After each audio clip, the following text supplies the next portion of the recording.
daughter and will be gone. And there were Hamor and Shechem, Hamor's son.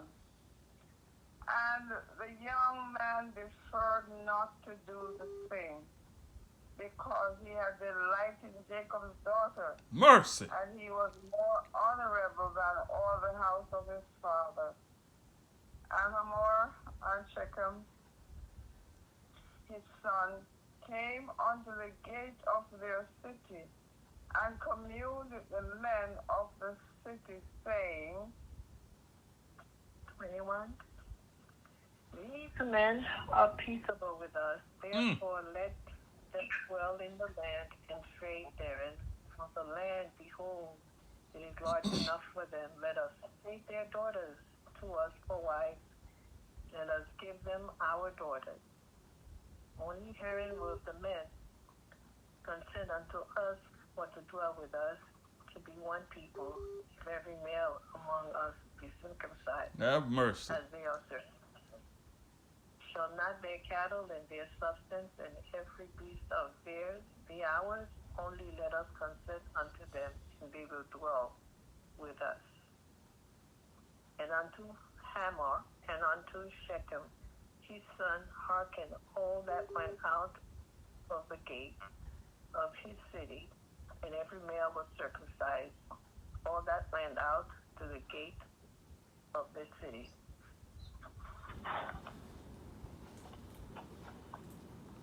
You got one more, Sister Corinne. So, and it came to pass on the third day, when they were sore, that two of the sons of Jacob, Simeon and Levi, Dinah's brothers, took each man his word, and came upon the city boldly, and slew all the males. Oh, wow. Mercy. Slew Hamor and Shechem, his son, with the edge of the sword, and took Dinah out of Shechem's house, and went out.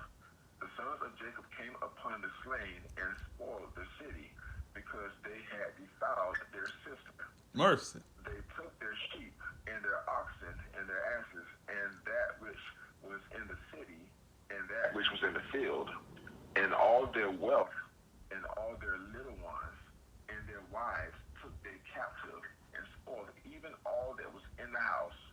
And Jacob said to Simeon and Levi, ye have troubled me to make me to stink among the inhabitants of the land, among the Canaanites and the Perizzites. And I, being few in number, they shall gather themselves together against me and slay me, and I shall be destroyed, I and my house. And they said, should he deal with our sister as with an harlot? Have mercy, have mercy, have mercy. So we just finished reading Genesis chapter 34.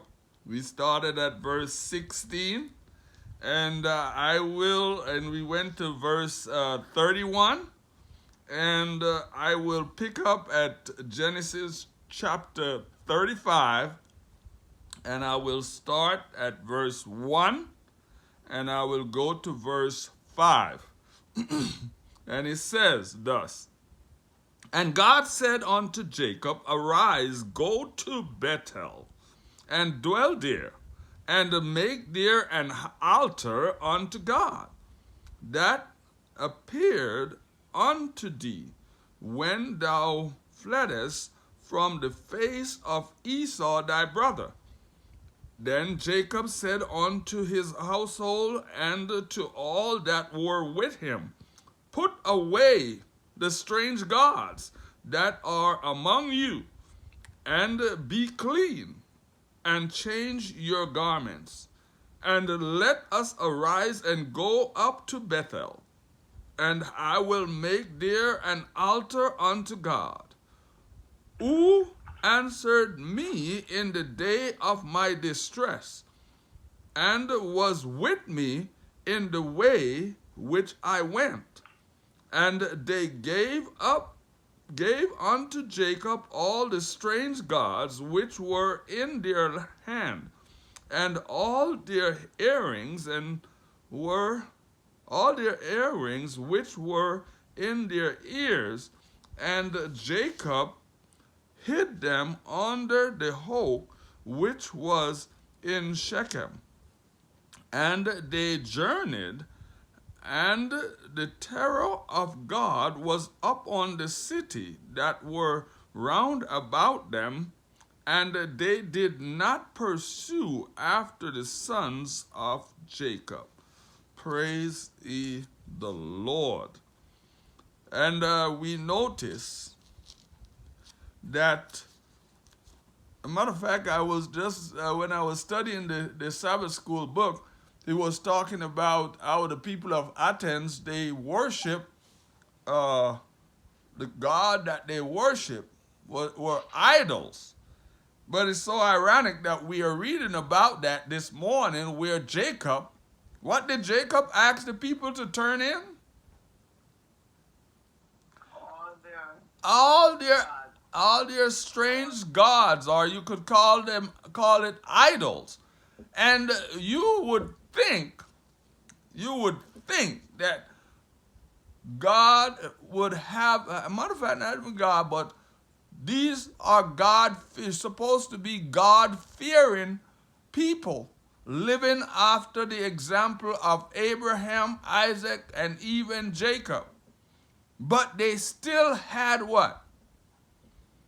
Strange gods. They still had idols. And I'm looking at this, and because these words are written for us, I said, do we have any idols hidden somewhere that only you and God know about? Something that you are putting in front of God? Something that is taking the place of God, whether it be a man, a woman, whether it be a car, a house, whatever it is? I believe we should listen to the words of Jacob.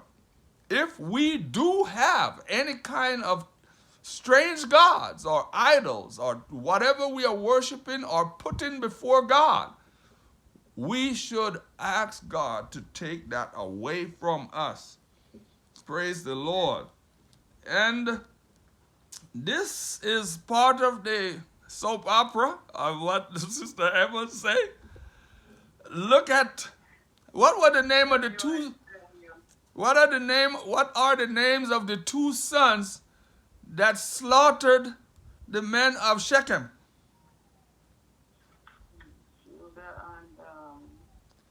Simeon. All right, Simeon was one, and then the other one start with an L. Levi. Simeon and Levi. And then they were blood brothers, both father and mother, to Dinah. And how were two men able to slaughter so many men of that city of Shechem? The poor men were in pain. Well, you know, when you circumcise a baby, the baby screams. But I just cannot imagine how painful it is to circumcise an adult man. You know, I'm not even going to go in details, but it had to be painful. They were out of commission. So Levi and Simeon took advantage of the situation and slew them all.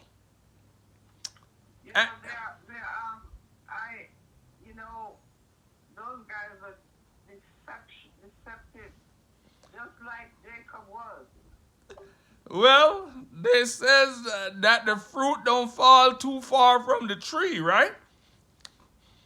And I'm just wondering how is it, not allowed that kind of thing?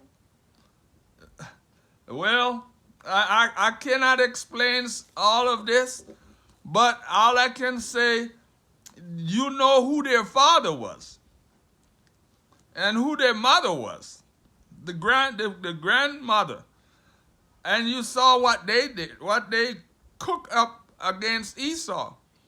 And you say deceptive, but if you notice the last word that was said, do you want my sister to be considered or treated like a what? A harlot. Like a harlot. So I mean, I cannot blame them too much, because I went Kill off the whole all the male. many people. I mean, I don't know. I just say, I don't understand that. I honestly don't understand that. Maybe one day when Jesus comes, I will understand. well, write that down in your book so you could ask him the question when you go there. Why he allowed that to happen? Yeah. I don't need a book. I don't need a book. I'll have a different mind. My mind will be, well, what can I say? I mean, when you think about it, it is so sad. And these men were supposed to be the godly men that teach people the truth and that kind of thing. All right. I'm going to draw you, because Brother Peter soon cut me off. I'm going to draw you right to the point where Israel is right now with Hamas. All right? Do you see all these young people, old people, grandfathers, how so many people are dying? Right? I mean, I could look at it and say, well, they should just come up with a peace treaty or something. But they had a little peace treaty for 4 days. Some hostages got released. But now they're back bombing the place up. We don't understand what goes on, but it is because, and I want you to pay attention to this so that we don't get too alarmed, it's because there is sin in this world. The devil finds joy when people are suffering, because people will blame God. Okay? And that's one of the reasons these things happen.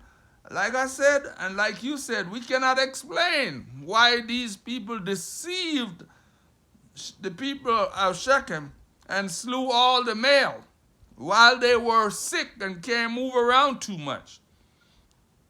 But it's a question we can have and take up with God if we still remember it when we go there. But let us be faithful to Christ. Let us do the things that God asks us to do, and stay on the right track with him, because he loves us. He loves us. He loves us. Praise ye the Lord.